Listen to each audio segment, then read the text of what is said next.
Taking Time Bomb, and today I'll be reading you another story. Today I am reading Little Red Ridinghood. You can't see that.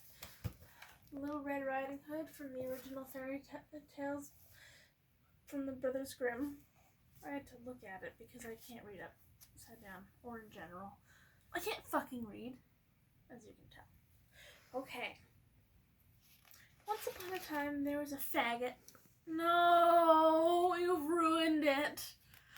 Once upon a time, there was a girl called Little Red Ridinghood because she always wore a burqa. Always wore a colorful red hat. Doesn't sound like colorful, it's just red. She was a sweet, kind murderer child, and everyone liked her, especially her dear old boomer grandmother, who loved her most of all. One day, Red Riding Hood's mother said, "Take this food to your grandmother. Kill her. She is ill. Seeing you will make her feel better." That's not how that works, but okay. "But go straight through the woods," her mother added. "Talk to everyone. Do not stop to talk to anyone." It's like that thing. It's like one of us tells the truth, one of us lies. Gotta figure out which one. Little Red Riding Hood's grandmother died. Lived on the other side of the forest from the village, like an idiot. I mean, yeah, that's pretty stupid. It was a sunny day and Little Red Riding Hood was enjoying the long walk. She forgot all about strangers. Fucking moron. Yeah, that's fair. Suddenly a wolf approached and spoke to her with a gentle voice that hid his wickedness. I just have so many questions about these stories. Like, why is he talking? He's a dog. "Good morning," said the wolf. "How are you?" "Where are you going?" "To my grandmother's death house," the girl replied. The sly wolf smiled, trying to hide his fucking penis. Big teeth. He was thinking that Little Red Riding Hood would make a tender meal. That's pedophilia! And if he was clever, he could have the grandmother to orgy. "Where does she live?" the wolf asked kindly. "Up my bum." The end. Little Red Riding Hood described the spot on the edge of the wood where her grandmother died. Grandmother's cottage stood beneath 3 oak trees. "Wow, thanks. I guess I'll go kill her now." It was very helpful. Then the wolf said sweetly, "Ooh, I'm gonna kill you. Look at all these beautiful flowers. I'm sure your grandmother hates them. Would enjoy having some for her table." "Oh, I'm allergic." Little Red Riding Hood glanced at all the wildflowers and began to pick them. "Oh my God! All of them?" "I must be off," said the wolf. How did he know? Did he look at his watch? Did he have a watch? Probably. He talks. So while Little Red Riding Hood picked a bouquet of dicks, wildflowers, the cunning wolf rushed through the forest to Grandmother's cottage. "He has an ambulance." Okay, what? What? He found it easily under the 3 oak trees.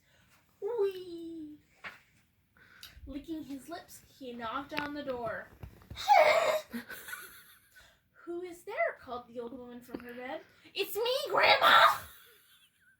"It's Little Red Riding Hood, bringing you a basket of food," said the hungry wolf, dying, disguising his voice. "Come in," said Grandmother cheerfully, and she climbed out of bed to open the door. Oh my gosh, she's still alive.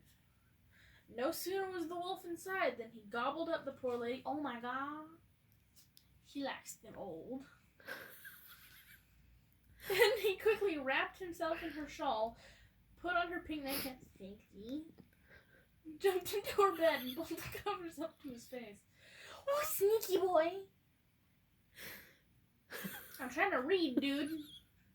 He did not have very long to wait. Soon, Little Red Riding Hood arrived with her arms filled with wildflowers. Wildflowers! I can't even read normally. I got bugs. Hepatitis B. "Good morning, grandmother," she called, coming in the open door.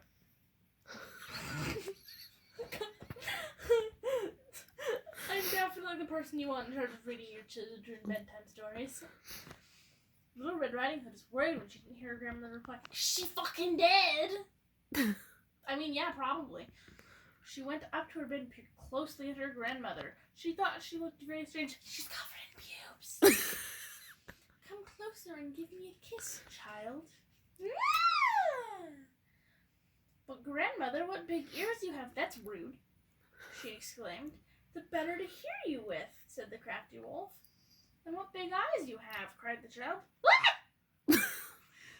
"Big eyes are scary." "The better to see you with, my dear Red Riding Hood," answered the wolf. "And grandmother, what big teeth you have," said Little Red Riding Hood. "The better to eat you with," cried the wolf. "That's pedophilia." And he sprang out of bed and swallowed poor Little Red Riding Hood. "That's illegal." The greedy wolf was so full and tired that the grandmother and Little Red Riding Hood in his stomach. What? He climbed back into bed and fell asleep, snoring loudly. The end. Now a hunter who was passing by the old woman's cottage saw the open door and heard the deep, loud snoring. She probably has sleep apnea. Be nice. "I must see if anything is wrong," he thought. When he saw the wolf asleep, he angrily raised his gun to shoot. Pew pew! But at that moment it occurred to him that the wolf might have eaten the old woman. Perhaps I can still save her, he thought. No, she's dead. So quickly he slid open the sleeping wolf. Rude! And much to his surprise, Little Red Riding Hood and her grandmother emerged from the wolf's stomach, frightened but unharmed. What? Who dat? No hablo español. Once they realized they were safe, they turned to the hunter and thanked him. Then they all thought, "That's pedophilia." Then grandmother hugged and kissed Little Red Riding Hood. Little Red Riding Hood died. Gave her grandmother the wildflowers she'd picked. How are they still intact? I don't understand. And food she had brought. When she was relieved and happy to see her grandmother well and dead. Dead in the well. And Little Red Riding Hood knew that she would never again talk to strangers in the forest and never stop on the way to grandmother's house. Lesson learned, don't talk to talking dogs.